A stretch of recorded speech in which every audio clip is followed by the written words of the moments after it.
Julien Damon, ce qui me frappe quand même, c'est que vous dites aussi dans ce rapport, qui est un rapport passionnant, sur voilà. une question qui, honnêtement, est une question qui traverse absolument tous ceux qui nous écoutent, qui que ce soit. La question de l'équilibre entre la vie professionnelle, la vie familiale, est une question qu'à un moment, tout le monde se pose. Vous dites qu'en fait, aujourd'hui, il y a quand même un problème. Les Français n'ont pas tout à fait les modes de garde qu'ils veulent et que tout le monde jongle.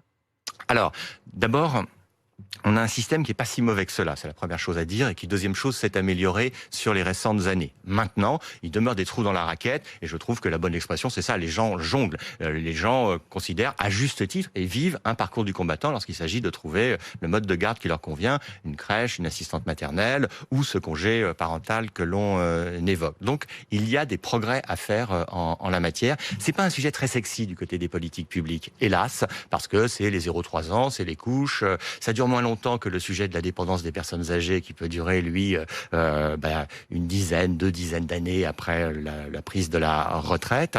Mais ce sont des sujets majeurs. Chaque parent, ou chaque personne qui a été parent est au courant, mais ça ne prend pas. De ce parcours du combattant, comme vous dites, Charles. Là, on a parlé du congé parental pour les salariés, la Ouais. relation à l'employeur, etc. Qu'est-ce qui se passe si je suis indépendant? Je suis boulanger, je suis taxi. Comment je fais pour m'arrêter 1 an et être rémunéré Ouais. Alors, il est tout à fait exact qu'on met surtout en avant, pas dans ce rapport, mais lorsqu'on évoque ce type de sujet, les grandes entreprises pour lesquelles il n'y a pas de gros problème, les fonctions publiques pour lesquelles il n'y a aucun problème, ou presque, et puis les start-up généreuses qui peuvent faire des choses absolument formidables. Du côté des TPE, et plus encore, votre question est parfaite là-dessus, du côté des indépendants, le parcours du combattant est encore plus préoccupant. Alors, il y a eu des progrès récents, mais nous proposons, alors c'est plus technique, d'ouvrir des congés impôts famille qui sont proposés pour les entreprises aux indépendants, de manière à ce qu'ils aient des crédits d'impôt en la matière. Nous proposons aussi que l'on mette en place des services de remplacement tels qu'ils existent du côté des agriculteurs, qui pour certains d'entre eux sont les exploitants des indépendants. Mais c'est vrai que là aussi,